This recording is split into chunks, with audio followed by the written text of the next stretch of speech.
Good evening guys. আজি এটা মই নতুন ভিডিঅ' লৈ আহিছোঁ ক্লাছ 12ৰ ইলেক্ট্ৰষ্টেটিক চেপ্টাৰ ফিজিক্সৰ গ'ছ থিয়ৰম। তো গ'ছ থিয়ৰম কি কয় দেখা, তো Gauss theorem states that the total electric flux through a closed surface is 1/ε times the net charge enclosed by a closed surface. মানে কি কৈছে, যেতিয়া আমি এটা ক্ল'জ ছাৰ্ফেচৰ ভিতৰত যদি এটা পজিটিভ চাৰ্জ ৰাখোঁ, সেই পজিটিভ চাৰ্জৰ পৰা যিহেতু আমি পজিটিভ চাৰ্জ থাকিলে ইলেক্ট্ৰিক ফিল্ডবোৰ তোমাৰ কি হয়, আউটৱাৰ্ড হয়। তো আউটৱাৰ্ড ইলেক্ট্ৰিক ফিল্ড হ'ব।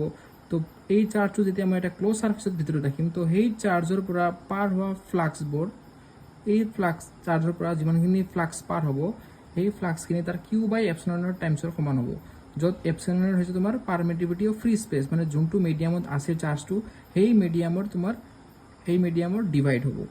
যিমানখিনি চাৰ্জ থাকিব, সেই চাৰ্জখিনি যিমান ওলাব তাৰ এপচিলন টাইমছ সমান হ'ব। তো মেথমেটিকেলি যদি আমি চাব যাওঁ, য'ত ফাই হৈছে ফ্লাক্স, ইলেক্ট্ৰিক ফ্লাক্স, যিমানখিনি ক্ল'জ ইনক্ল'জ কিউ চাৰ্জৰ পৰা যিমানখিনি ফ্লাক্স পাৰ হৈছে, সেইটো net flux equal to close integration. এইটো ক্ল'জ ইণ্টিগ্ৰেশ্যন হয়, যিহেতু ছাৰ্ফেচটো ক্ল'জ আছে। E means electric field in dot D S. D S হৈছে তোমাৰ পাৰ্টিকুলাৰ এটা ছাৰ্ফেচ।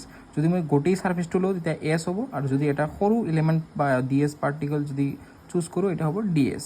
তো E dot D S is equal to 1/ε times into Q charge.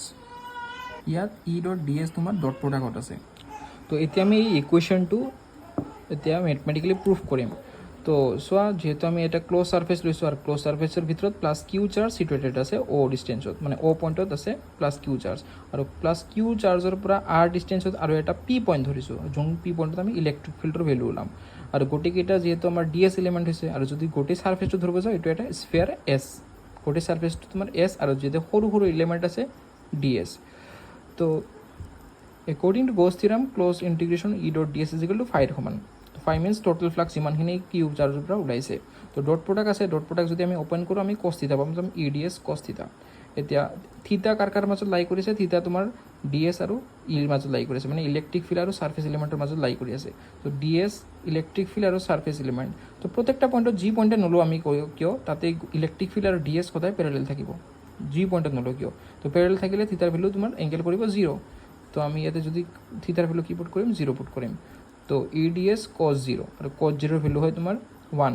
তো ইয়াত কি থাকিব যে phi is equal to close integration E D S. Close integration কি বুজাইছে, গোটেই পাৰ্টটো যিহেতু ইনক্ল'জ হৈ আছে, সেইকাৰণে এটা ক্ল'জ ইণ্টিগ্ৰেশ্যন বা ক্ল'জ ইণ্টিগ্ৰেল বুলিও কোৱা হয়। তো এইটো আমি এটা ইকুৱেশ্যন দিলোঁ, 1 ইকুৱেশ্যন। এতিয়া আমি জানো যে এটা প্লাছ কিউ চাৰ্জ যদি থাকে, তাৰ পৰা যদি আৰ ডিষ্টেঞ্চত এটা পি পইণ্ট থাকে, সেই পি পইণ্টত যদি ইলেক্ট্ৰিক ফিল্ডৰ ভেলু ওলাওঁ, তো সেই ভেলু হয় E is equal to Q/4πε r square, according to Coulomb's law'. Coulomb's ল'ৰ পৰা আমি এইটো অলৰেডি পাই আহিছোঁ। তো এইটো ইয়াতে লিখা আছে দ্য